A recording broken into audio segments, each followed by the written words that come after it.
Punjabi radio USA ਸੁਣ ਰਹੇ ਸਾਰੇ ਹੀ ਸਰੋਤਿਆਂ ਨੂੰ ਮੇਰੇ ਜਗਮੋਹਨ ਸਿੰਘ ਵੱਲੋਂ ਪਿਆਰ ਭਰੀ ਸਤਿ ਸ਼੍ਰੀ ਅਕਾਲ। ਅੱਜ 11 ਸਤੰਬਰ ਦਿਨ ਐਤਵਾਰ ਪ੍ਰੋਗਰਾਮ ਲੈ ਕੇ ਹਾਜ਼ਰ ਹਾਂ ਅਪਡੇਟ ਅਮਰੀਕਾ, ਜਿਸ ਦੇ ਵਿੱਚ ਤੁਹਾਨੂੰ ਵਰਲਡ ਨਿਊਜ਼, ਅਮਰੀਕਾ ਦੀਆਂ ਨਿਊਜ਼ ਅਤੇ ਮੌਸਮ ਦੇ ਬਾਰੇ ਜਾਣਕਾਰੀ ਦੇਵਾਂਗੇ। ਖਬਰਾਂ ਦੀ ਸ਼ੁਰੂਆਤ ਕਰਨ ਤੋਂ ਪਹਿਲਾਂ ਅਸੀਂ ਧੰਨਵਾਦ ਕਰਦੇ ਹਾਂ ਆਪਣੇ ਅੱਜ ਦੇ ਸਪਾਂਸਰਸ ਦਾ, ਜਿਨ੍ਹਾਂ ਨੇ ਅੱਜ ਦੇ ਇਸ ਪ੍ਰੋਗਰਾਮ ਦੇ ਵਿੱਚ ਸਹਿਯੋਗ ਪਾਇਆ। ਅੱਜ ਦੀਆਂ ਖਬਰਾਂ ਨੂੰ ਸਪਾਂਸਰ ਕਰ ਰਹੇ ਹਨ ਖਾਲਸਾ ਇੰਸ਼ੋਰੈਂਸ ਏਜੰਸੀ ਵਾਲੇ ਸੈਨ ਹੋਜ਼ੇ ਤੋਂ, ਜੋ ਕਿ ਹਰ ਪ੍ਰਕਾਰ ਦੀ ਇੰਸ਼ੋਰੈਂਸ ਕਰਦੇ ਹਨ ਅਤੇ ਕਿਸੇ ਵੀ ਤਰ੍ਹਾਂ ਦੀ ਇੰਸ਼ੋਰੈਂਸ ਦੀ ਜਾਣਕਾਰੀ ਦੇ ਲਈ ਤੁਸੀਂ ਇਹਨਾਂ ਨੂੰ ਕਾਲ ਕਰ ਸਕਦੇ ਹੋ 408-272-2500 ਤੇ। ਇਸ ਦੇ ਨਾਲ ਸੰਤੋਖ ਸਿੰਘ ਬਾਸੀ, ਪਰਮਜੀਤ ਕੌਰ ਜੀ ਬਾਸੀ ਫਰੀਮੌਂਟ ਤੋਂ, ਮਨਜੀਤ ਸਿੰਘ ਨਰਿੰਦਰ ਕੌਰ ਕੁਲਾਰ ਜੀ ਕਲੋਵਿਸ ਤੋਂ ਅਤੇ ਗਿਆਨ ਸਿੰਘ ਨਾਗਰਾ ਜੀ ਸੈਨ ਹੋਜ਼ੇ ਤੋਂ। ਜੇਕਰ ਤੁਸੀਂ ਵੀ ਇਸ ਪ੍ਰੋਗਰਾਮ ਨੂੰ ਜਾਂ ਪੰਜਾਬੀ ਰੇਡੀਓ USA ਦੇ ਕਿਸੇ ਵੀ ਹੋਰ ਪ੍ਰੋਗਰਾਮ ਨੂੰ ਸਪਾਂਸਰ ਕਰਨਾ ਚਾਹੁੰਦੇ ਹੋ ਤਾਂ ਤੁਸੀਂ ਕਾਲ ਕਰ ਸਕਦੇ ਹੋ 408-722-7698 ਤੇ, ਜਾਂ ਫਿਰ ਈਮੇਲ ਕਰ ਸਕਦੇ ਹੋ ਸਾਡੇ ਈਮੇਲ ਐਡਰੈਸ info@punjabiradiousa.com ਤੇ।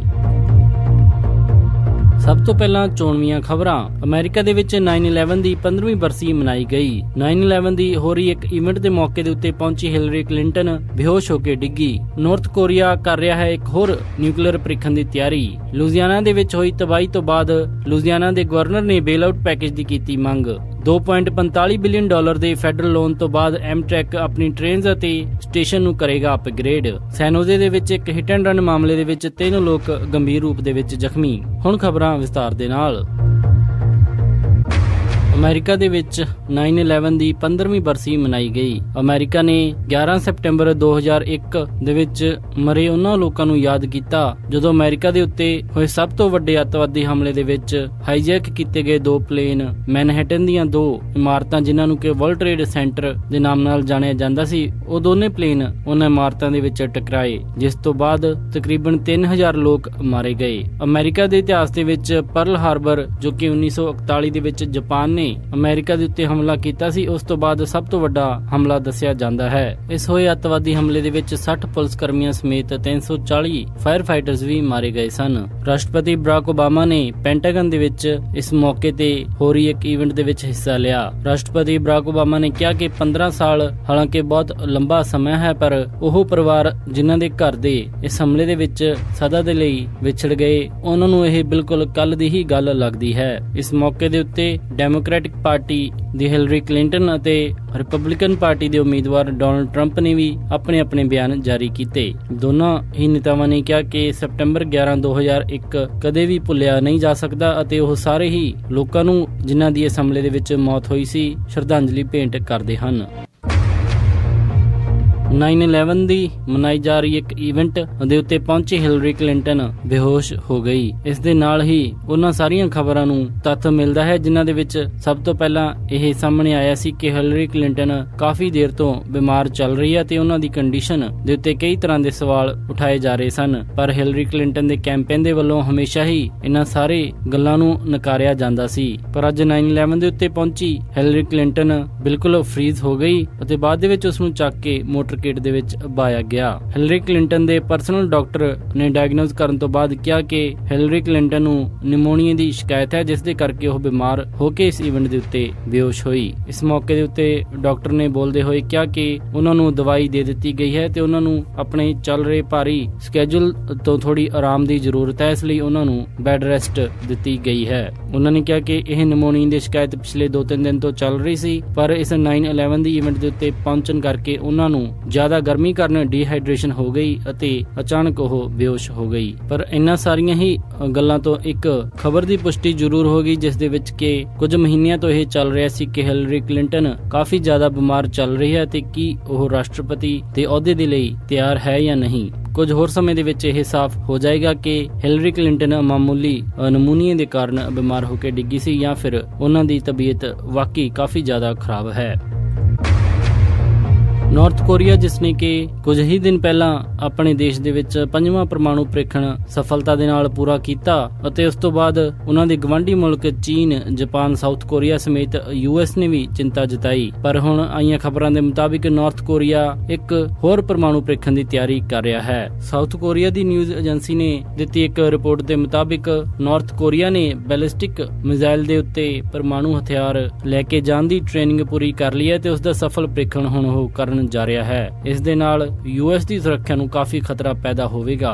ਹਾਲਾਂਕਿ ਇਸ ਰਿਪੋਰਟ ਦੇ ਵਿੱਚ ਕਿਸੇ ਵੀ ਉਹ ਗਤੀਵਿਧੀਆਂ ਦਾ ਹਵਾਲਾ ਨਹੀਂ ਦਿੱਤਾ ਗਿਆ ਕਿ ਕਿੰਨਾਂ ਕਾਰਨਾਂ ਦੇ ਕਰਕੇ ਇਹ ਸ਼ੱਕ ਕੀਤਾ ਜਾ ਰਿਹਾ ਹੈ ਕਿ ਨਾਰਥ ਕੋਰੀਆ ਜਲਦੀ ਹੀ ਇੱਕ ਹੋਰ ਪਰਮਾਣੂ ਪ੍ਰੀਖਣ ਕਰੇਗਾ, ਪਰ ਉਹਨਾਂ ਨੇ ਦੱਸਿਆ ਕਿ ਪਰਮਾਣੂ ਪ੍ਰੀਖਣਾਂ ਦੇ ਲਈ ਤਿਆਰ ਕੀਤੀ ਗਈ ਟਨਲ ਜਿਸ ਦਾ ਹਜੇ ਤੱਕ ਇਸਤੇਮਾਲ ਨਹੀਂ ਹੋਇਆ, ਉਸ ਦੇ ਵਿੱਚ ਹੁਣ ਅਗਲਾ ਪ੍ਰੀਖਣ ਕੀਤਾ ਜਾਏਗਾ। ਸਾਊਥ ਕੋਰੀਆ ਨੇ ਕਿਹਾ ਹੈ ਕਿ ਕੁਝ ਹੀ ਦਿਨ ਪਹਿਲਾਂ ਨਾਰਥ ਕੋਰੀਆ ਵੱਲੋਂ ਕੀਤੇ ਗਏ ਟੈਸਟਾਂ ਦੇ ਵਿੱਚੋਂ ਸਾਹਮਣੇ ਆਇਆ ਹੈ ਕਿ ਨਾਰਥ ਕੋਰੀਆ ਛੇਤੀ ਤੋਂ ਛੇਤੀ ਆਪਣੀ ਪਰਮਾਣੂ ਪਾਵਰ ਵਧਾ ਰਿਹਾ ਹੈ। UN ਸਿਕਿਉਰਿਟੀ ਕਾਉਂਸਲ ਨੇ ਵੀ ਇਸ ਦੇ ਉੱਤੇ ਕਾਫੀ ਚਿੰਤਾ ਜਤਾਈ ਹੈ ਤੇ ਯੂਨਾਈਟਿਡ ਸਟੇਟਸ, ਬ੍ਰਿਟੇਨ, ਫਰਾਂਸ ਸਮੇਤ ਕਈ ਦੇਸ਼ ਨਾਰਥ ਕੋਰੀਆ ਦੇ ਉੱਤੇ ਸੈਂਕਸ਼ਨਜ਼ ਲਾਉਣ ਦੇ ਲਈ ਇੱਕ 15 ਮੈਂਬਰ ਦੀ ਕਮੇਟੀ ਦਾ ਗਠਨ ਕੀਤਾ ਹੈ। ਲੂਜ਼ੀਆਨਾ ਦੇ ਵਿੱਚ ਪਿਛਲੇ ਦਿਨੀ ਆਏ ਫਲੱਡ ਕਾਰਨ ਹੋਈ ਭਾਰੀ ਤਬਾਹੀ ਤੋਂ ਕਾਫੀ ਜ਼ਿਆਦਾ ਨੁਕਸਾਨ ਹੋਇਆ ਹੈ। ਦੱਸਿਆ ਜਾ ਰਿਹਾ ਕਿ ਆਏ ਇਸ ਫਲੱਡ ਦੇ ਕਾਰਨ ਹੋਏ ਨੁਕਸਾਨ ਦੀ ਲਾਗਤ ਘੱਟੋ ਘੱਟ $15 ਬਿਲੀਅਨ ਤੱਕ ਪਹੁੰਚ ਗਈ ਹੈ। ਇਸ ਰਕਮ ਨੂੰ ਦੇਖਦੇ ਹੋਏ ਲੂਜ਼ੀਆਨਾ ਦੇ ਗਵਰਨਰ ਨੇ ਬੇਲ ਆਊਟ ਪੈਕੇਜ ਦੀ ਮੰਗ ਕੀਤੀ ਹੈ। ਇੱਕ ਰਿਪੋਰਟ ਦੇ ਵਿੱਚ ਸਾਹਮਣੇ ਆਇਆ ਹੈ ਕਿ ਆਏ ਇਸ ਫਲੱਡ ਦੇ ਕਾਰਨ ਕਾਫੀ ਜ਼ਿਆਦਾ ਘਰਾਂ ਨੂੰ ਨੁਕਸਾਨ ਪਹੁੰਚਿਆ ਹੈ ਅਤੇ ਫਲੱਡ ਇੰਸ਼ੋਰੈਂਸ ਸਿਰਫ ਕੁਝ fraction of cost he cover ਕਰਦੀ ਹੈ ਅਤੇ 80% ਤੋਂ ਜ਼ਿਆਦਾ ਘਰ ਲੂਜ਼ੀਆਨਾ ਦੇ ਵਿੱਚ ਇਫੈਕਟਡ ਹੋਏ ਹਨ ਅਤੇ ਤਕਰੀਬਨ 1.25 ਲੱਖ ਤੋਂ ਜ਼ਿਆਦਾ ਵਹੀਕਲਸ ਦੀ ਇਸ ਤਰ੍ਹਾਂ ਦੀ ਕੋਈ ਵੀ ਇੰਸ਼ੋਰੈਂਸ ਵੀ ਨਹੀਂ ਹੋਈ ਸੀ। ਲੂਜ਼ੀਆਨਾ ਦੇ ਇਤਿਹਾਸ ਦੇ ਵਿੱਚ ਇੰਨੇ ਵੱਡੇ ਪੱਧਰ ਦੇ ਉੱਤੇ ਪਹਿਲਾਂ ਕਦੇ ਫਲੱਡ ਨਹੀਂ ਆਇਆ, ਸੋ ਕਿਸੇ ਵੀ ਪ੍ਰਕਾਰ ਦੀ ਕੋਈ ਤਿਆਰੀ ਨਹੀਂ ਸੀ, ਜਿਸ ਕਾਰਨ ਨੁਕਸਾਨ ਕਾਫੀ ਜ਼ਿਆਦਾ ਹੋ ਗਿਆ। ਸ਼ੁੱਕਰਵਾਰ ਨੂੰ ਆਪਣੇ ਵਾਸ਼ਿੰਗਟਨ ਦੇ ਦੌਰੇ ਦੇ ਉੱਤੇ ਗਵਰਨਰ ਜੌਨ ਬੈਲ ਐਡਵਰਡਜ਼ ਨੇ $2 ਬਿਲੀਅਨ ਬੇਲ ਆਊਟ ਪੈਕੇਜ ਦੀ ਮੰਗ ਕੀਤੀ। ਉਹਨਾਂ ਨੇ ਕਿਹਾ ਕਿ ਇਹ $2 ਬਿਲੀਅਨ ਹੋਰ ਚਾਹੀਦੇ ਹਨ, ਜਿੰਨਾ ਵੀ ਪੈਸਾ ਫੈਡਰਲ ਗਵਰਨਮੈਂਟ ਨੇ ਹਜੇ ਤੱਕ ਮਦਦ ਦੇ ਲਈ ਭੇਜਿਆ ਹੈ। ਕਿਸੇ ਵੀ ਸਟੇਟ ਦੇ ਵਿੱਚ 75% ਖਰਚਾ ਫੈਡਰਲ ਗਵਰਨਮੈਂਟ ਚੱਕਦੀ ਹੈ ਤੇ 25% ਸਟੇਟ ਗਵਰਨਮੈਂਟ ਨੇ ਦੇਣਾ ਹੁੰਦਾ ਹੈ, ਪਰ ਫਲੱਡ ਦਾ ਨੁਕਸਾਨ ਇੰਨਾ ਜ਼ਿਆਦਾ ਹੋਇਆ ਕਿ ਸਟੇਟ 25% ਵੀ ਨਹੀਂ ਦੇ ਪਾ ਰਹੀ। ਸੋ ਰਾਸ਼ਟਰਪਤੀ ਬਰਾਕ ਓਬਾਮਾ ਨੇ ਗਵਰਨਰ ਦੀ ਗੱਲ ਮੰਨਦੇ ਹੋਏ ਕਿਹਾ ਕਿ ਲੂਜ਼ੀਆਨਾ ਸਿਰਫ 10% ਕਾਸਟ ਕਵਰ ਕਰੇਗਾ, 90% ਫੈਡਰਲ ਗਵਰਨਮੈਂਟ ਮਦਦ ਕਰੇਗੀ। ਪਰ ਲੂਜ਼ੀਆਨਾ ਦੇ ਵਿੱਚ ਕਈ ਨਿਵਾਸੀਆਂ ਦਾ ਕਹਿਣਾ ਹੈ ਕਿ ਬਿਊਰੋਕਰੈਟਸ ਦੁਆਰਾ ਲਾਈਆਂ ਗਈਆਂ ਰਿਸਟ੍ਰਿਕਸ਼ਨ ਬਹੁਤ ਸਾਰੇ ਲੋਕਾਂ ਨੂੰ ਪੂਰੀ ਗ੍ਰਾਂਟ ਲੈਣ ਤੋਂ ਰੋਕ ਰਹੀਆਂ ਹਨ, ਕਿਉਂਕਿ ਕਈ ਘਰ ਕਾਫੀ ਸਾਲਾਂ ਦੇ ਬਣੇ ਹੋਏ ਸਨ ਅਤੇ ਸਹੀ ਤਰੀਕੇ ਦੇ ਨਾਲ ਲੋਕਾਂ ਨੇ ਆਪਣੇ ਨਾਮ ਦੇ ਉੱਤੇ ਉਸ ਘਰਾਂ ਨੂੰ ਨਹੀਂ ਕਰਵਾਇਆ ਸੀ। ਸੋ ਇਸ ਕਰਕੇ ਹੁਣ ਰਿਕਵਰੀ ਪੈਕੇਜ ਦੇ ਲਈ ਕਾਫੀ ਸਮੱਸਿਆ ਸਾਹਮਣੇ ਆ ਰਹੀ ਹੈ ਅਤੇ ਬਹੁਤ ਸਾਰੇ ਘਰ ਇਸ ਰਿਕਵਰੀ ਪੈਕੇਜ ਤੋਂ ਦੂਰ ਹੋ ਰਹੇ ਹਨ। ਇਸੇ ਦੇ ਚੱਲਦੇ ਹੋਏ ਲੋਕ ਘਰਾਂ ਤੋਂ ਬਾਹਰ ਸੌਣ ਦੇ ਲਈ ਮਜਬੂਰ ਹੋ ਰਹੇ ਹਨ। ਸੋ ਇਹਨਾਂ ਲੋਕਾਂ ਨੇ ਵੀ ਸਟੇਟ ਗਵਰਨਮੈਂਟ ਅਤੇ ਫੈਡਰਲ ਗਵਰਨਮੈਂਟ ਅੱਗੇ ਰਿਕੁਐਸਟ ਪਾਈ ਹੈ ਕਿ ਇਹ ਅਜਿਹੇ ਕੇਸਾਂ ਦੇ ਵਿੱਚ ਵੀ ਕੁਝ ਨਾ ਕੁਝ ਕੀਤਾ ਜਾਵੇ। ਫੈਡਰਲ ਗਵਰਨਮੈਂਟ ਤੋਂ ਮਿਲੇ $2.45 ਬਿਲੀਅਨ ਦੇ ਲੋਨ ਤੋਂ ਬਾਅਦ ਐਮਟ੍ਰੈਕ ਹੁਣ ਆਪਣੀਆਂ ਟ੍ਰੇਨਸ ਅਤੇ ਸਟੇਸ਼ਨਸ ਨੂੰ ਅਪਗ੍ਰੇਡ ਕਰਨ ਜਾਰੀ ਹੈ। ਇਸ ਦੇ ਵਿੱਚ ਤੇਜ਼ ਗਤੀ ਵਾਲੀਆਂ ਟ੍ਰੇਨਸ, ਜ਼ਿਆਦਾ ਕਪੈਸਿਟੀ ਵਾਲੀਆਂ ਅਤੇ ਵਾਈਫਾਈ ਇਨੇਬਲਡ ਟ੍ਰੇਨਸ ਲਿਆਈਆਂ ਜਾਣਗੀਆਂ। ਵਾਈਸ ਪ੍ਰੈਜ਼ੀਡੈਂਟ ਜੋ ਬਾਈਡਨ ਨੇ ਕਿਹਾ ਕਿ ਇਹ ਲੋਨ ਨਾਰਥ ਈਸਟ ਕੋਰੀਡੋਰ ਦੇ ਵਿੱਚ ਹਾਈ ਸਪੀਡ ਟ੍ਰੇਨਸ ਨੂੰ ਛੇਤੀ ਤੋਂ ਛੇਤੀ ਲਿਆਉਣ ਦੇ ਲਈ ਮਦਦ ਕਰੇਗਾ। ਉਹਨਾਂ ਨੇ ਕਿਹਾ ਕਿ ਇਹੋ ਜਿਹੀਆਂ ਇਨਵੈਸਟਮੈਂਟ ਕਿਸੇ ਵੀ ਰੀਜਨ ਦੇ ਵਿੱਚ ਅਤੇ ਦੇਸ਼ ਦੇ ਵਿੱਚ ਨਵੀਆਂ ਜੌਬਸ ਪੈਦਾ ਕਰਦੀਆਂ ਹਨ ਅਤੇ ਦੇਸ਼ ਨੂੰ ਅੱਗੇ ਲੈ ਕੇ ਜਾਂਦੀਆਂ ਹਨ। ਇਹ ਲੋਨ ਐਮਟ੍ਰੈਕ ਨੂੰ ਠੀਕ ਉਸੇ ਸਮੇਂ ਮਿਲਿਆ ਜਦੋਂ ਐਮਟ੍ਰੈਕ ਦੇ ਵਿੱਚ ਇੱਕ ਨਵੀਂ ਲੀਡਰਸ਼ਿਪ ਉੱਭਰ ਕੇ ਸਾਹਮਣੇ ਆਈ। ਪਿਛਲੇ ਮਹੀਨੇ ਸਦਰਨ ਰੇਲਵੇ ਦੇ ਪ੍ਰੈਜ਼ੀਡੈਂਟ ਅਤੇ ਚੀਫ ਐਗਜ਼ੈਕਟਿਵ ਨੂੰ ਬਦਲਿਆ ਗਿਆ ਸੀ। ਇਸ ਪੈਸੇ ਦੇ ਨਾਲ 28 ਨਵੀਆਂ ਟ੍ਰੇਨਸ ਲੈ ਕੇ ਆਈਆਂ ਜਾਣਗੀਆਂ ਅਤੇ ਕਈ ਸਟੇਸ਼ਨਸ ਨੂੰ ਅਪਗ੍ਰੇਡ ਕੀਤਾ ਜਾਏਗਾ।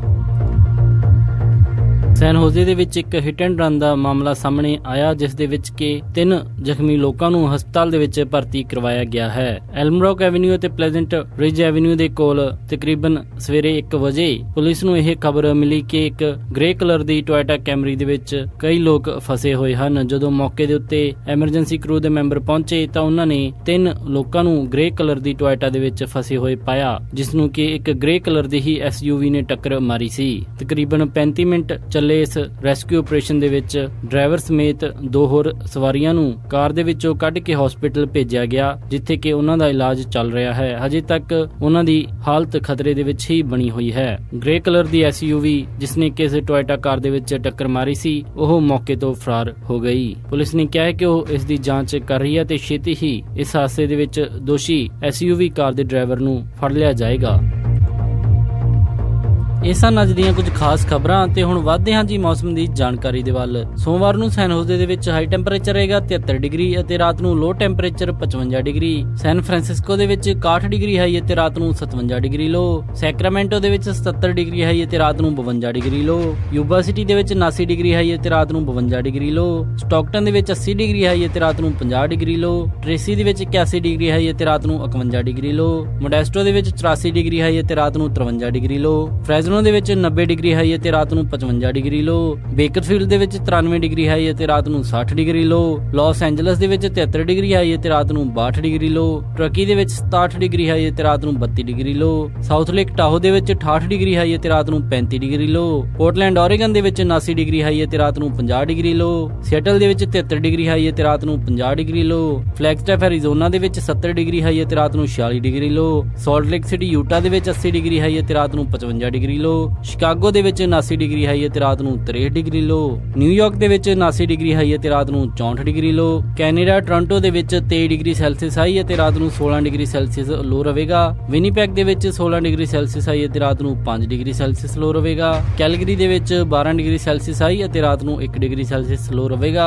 ਵੈਨਕੂਵਰ ਦੇ ਵਿੱਚ 22 ਡਿਗਰੀ ਸੈਲਸੀਅਸ ਹਾਈ ਅਤੇ ਰਾਤ ਨੂੰ 10 ਡਿਗਰੀ ਸੈਲਸੀਅਸ ਲੋ। ਪੰਜਾਬ ਅੰਮ੍ਰਿਤਸਰ ਦੇ ਵਿੱਚ 35 ਡਿਗਰੀ ਸੈਲਸੀਅਸ ਹਾਈ ਅਤੇ ਰਾਤ ਨੂੰ 24 ਡਿਗਰੀ ਸੈਲਸੀਅਸ ਲੋ ਰਹੇਗਾ। ਮੈਲਬਨ ਆਸਟ੍ਰੇਲੀਆ ਦੇ ਵਿੱਚ 13 ਡਿਗਰੀ ਸੈਲਸੀਅਸ ਹਾਈ ਅਤੇ ਰਾਤ ਨੂੰ 8 ਡਿਗਰੀ ਸੈਲਸੀਅਸ ਲੋ ਰਹੇਗਾ ਅਤੇ ਦੁਪਹਿਰ ਬਾਅਦ ਮੀਂਹ ਪਵੇਗਾ। ਲੰਡਨ ਦੇ ਵਿੱਚ 23 ਡਿਗਰੀ ਸੈਲਸੀਅਸ ਹਾਈ ਅਤੇ ਰਾਤ ਨੂੰ 18 ਡਿਗਰੀ ਸੈਲਸੀਅਸ ਲੋ। ਬਰਲਿਨ ਜਰਮਨੀ ਦੇ ਵਿੱਚ 31 ਡਿਗਰੀ ਸੈਲਸੀਅਸ ਹਾਈ ਅਤੇ ਰਾਤ ਨੂੰ 16 ਡਿਗਰੀ ਸੈਲਸੀਅਸ ਲੋ ਅਤੇ ਫਰਾਂਸ ਪੈਰਿਸ ਦੇ ਵਿੱਚ 30 ਡਿਗਰੀ ਸੈਲਸੀਅਸ ਹਾਈ ਅਤੇ ਰਾਤ ਨੂੰ 19 ਡਿਗਰੀ ਸੈਲਸੀਅਸ ਲੋ ਰਹੇਗਾ। ਇਸੀ ਜੀ ਮੌਸਮ ਦੀ ਜਾਣਕਾਰੀ। ਅੱਜ ਵੀਕਐਂਡ ਹੋਣ ਕਾਰਨ ਸਟਾਕ ਮਾਰਕੀਟ ਬੰਦ ਰਹੀ। ਅਗਲੀ ਸਟਾਕ ਮਾਰਕੀਟ ਦੀ ਇਨਫੋਰਮੇਸ਼ਨ ਦਵਾਂਗੇ ਜੀ ਸੋਮਵਾਰ ਦੇ ਅੰਕ ਵਿੱਚ। ਇਸੇ ਦੇ ਨਾਲ ਅੱਜ ਦਾ ਇਹ ਖਬਰਾਂ ਦਾ ਬੁਲੇਟਿਨ ਇੱਥੇ ਹੀ ਸਮਾਪਤ ਕਰਦੇ ਹਾਂ ਜੀ। ਇਜਾਜ਼ਤ ਦਿਓ। ਉਮੀਦ ਹੈ ਕਿ ਤੁਹਾਨੂੰ ਅੱਜ ਦਾ ਇਹ ਪ੍ਰੋਗਰਾਮ ਪਸੰਦ ਆਇਆ ਹੋਵੇਗਾ। ਕਿਸੇ ਵੀ ਤਰ੍ਹਾਂ ਦੇ ਫੀਡਬੈਕ ਦੇ ਲਈ ਤੁਸੀਂ ਸਾਨੂੰ ਕਾਲ ਕਰ ਸਕਦੇ ਹੋ 408 722 7698 ਤੇ ਜਾਂ ਫਿਰ ਈਮੇਲ ਕਰ ਸਕਦੇ ਹੋ ਸਾਡੇ ਈਮੇਲ ਐਡਰੈਸ info@punjabiradiousa.com ਤੇ। ਇੱਕ ਵਾਰੀ ਫਿਰ ਸਾਰੀ ਸਪਾਂਸਰ ਦਾ ਬਹੁਤ-ਬਹੁਤ ਧੰਨਵਾਦ। ਮਿਲਦੇ ਹਾਂ ਜੀ ਅਪਡੇਟ ਅਮਰੀਕਾ ਦੇ ਅਗਲੇ ਅੰਕ ਵਿੱਚ। ਤਦ ਤੱਕ ਲਈ ਸਾਰਿਆਂ ਨੂੰ ਪਿਆਰ ਅਤੇ ਸਤਿਕਾਰ ਭਰੀ ਸਤਿ ਸ਼੍ਰੀ ਅਕਾਲ। ਸੁਣਦੇ ਰਹੋ ਜੀ ਪੰਜਾਬੀ ਰੇਡੀਓ